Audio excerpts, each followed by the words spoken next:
سید المرسلین وعلی آلہ وصحبہ اجمعین اما بعد فاعوذ باللہ من الشیطان الرجیم بسم اللہ الرحمن الرحیم۔ آج انشاءاللہ العزیز ہم سورہ فاتحہ کی تفسیر کا آغاز کریں گے۔ سورہ فاتحہ کی سب سے پہلی آیت الحمدللہ رب العالمین، سب تعریفیں اللہ تعالیٰ کے لیے ہیں جو عالمین کا پالنے والا ہے۔ تو انشاءاللہ آج ہم الحمدللہ یعنی اس آیت کے پہلے جز کی تفسیر کریں گے۔ سورہ فاتحہ کا آغاز الحمد سے کیا گیا۔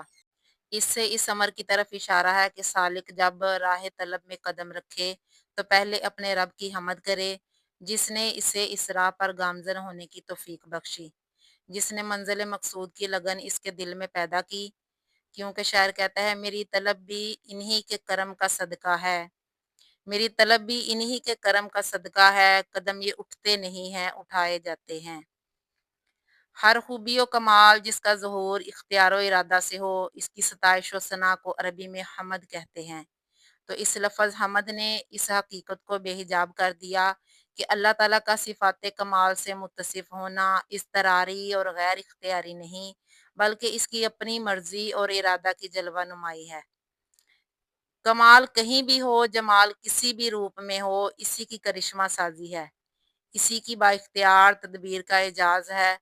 تو ستائش و تعریف کسی کی بھی کی جائے، حقیقت میں اسی ذات بے ہمتا کی ہے جس کی قدرت و اختیار سے اس عالم رنگ بو کی ساری رنگینیاں اور رانائیاں روپذیر ہیں۔ اسی لیے فرمایا الحمدللہ کہ سب تعریفیں اللہ تبارک و تعالیٰ کے لیے ہیں۔ تو تفسیر کی کتابوں میں الحمدللہ رب العالمین کو چند وجوہ کی بنا پر سب سے پہلے رکھا گیا۔ ایک یہ کہ حضرت آدم علیہ السلام کو پیدا ہوتے ہی چھینک آئی، آپ نے فرمایا الحمدللہ رب العالمین۔ اسی لیے ہم کو بھی حکم ہے کہ چھینک پڑیں اور سننے والا یہ جواب دے یرحمکم اللہ، پھر چھینکنے والا جواب دے یہدیکم اللہ ویصلح بالکم۔ معلوم ہوا کہ یہ پہلا کلمہ ہے جو حضرت انسان کے منہ سے نکلا۔ رب تعالیٰ نے اپنے کلام کو بھی اسی سے شروع فرمایا۔ دوسرے یہ کہ الحمدللہ میں 8 حروف ہیں اور جنت کے دروازے بھی 8 ہیں، تو جو شخص صفائی قلب سے اب اسے پڑھے گا وہ انشاءاللہ جنت کے 8 دروازوں کا مستحق ہو جائے گا۔ اس میں اشارہ اس طرف ہے کہ قرآن پاک شروع کرتے ہی پڑھنے والا جنت کا مستحق ہو چکا، اب آگے جس قدر پڑھے گا رب تعالیٰ کے فضل و کرم میں زیادتی ہوگی۔ تیسرے یہ کہ عبادت کی جان اللہ کی تعریف ہے، اسی کو قرآن کریم نے پہلے بیان کیا۔ چوتھے نمبر پہ فرمایا گیا اس میں مسلمانوں کو سبق ہے کہ اپنا ہر کام خدا کی حمد سے شروع کیا کریں، کیونکہ رب کی کتاب بھی اسی سے شروع ہوتی ہے۔ پانچویں نمبر پہ جب کسی بادشاہ سے کچھ عرض کرنا ہوتا ہے تو پہلے اس کی تعریف کی جاتی ہے۔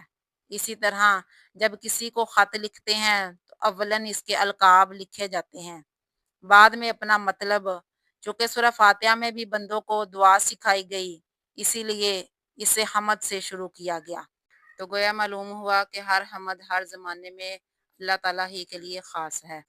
سب تعریف اللہ تعالیٰ ہی کی ہوئی، وہ اس طرح کہ اگر رب کی تعریف کرو تو ظاہر ہے کہ وہ تعریف بالواسطہ رب کی ہی تعریف ہوگی۔ اگر اس کی کسی مخلوق کی تعریف کرو، کسی ولی، چاند، سورج، موتی وغیرہ کی تعریف کرو تو وہ بھی بالواسطہ رب کی ہی تعریف ہے، کیونکہ چیز کی تعریف حقیقت میں بنانے والے کی تعریف ہوتی ہے۔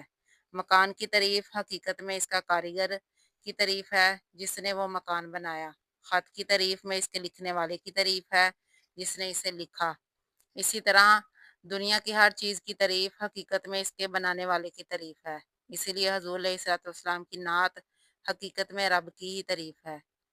پھر زبان سے تعریف کرو تو اللہ کی تعریف، ہاتھ پیر سے اپنی عاجزی کا اظہار کرو، مثلا نماز پڑھو، روزہ رکھو تو رب کی تعریف، اس کی اطاعت میں مال خرچ کرو، مثلا زکوٰۃ، صدقہ، فطرہ، قربانی ادا کرو تو یہ رب کی تعریف، خانہ کعبہ کا طواف، حضور پاک کی عظمت، ماہ رمضان کا ادب اور احترام۔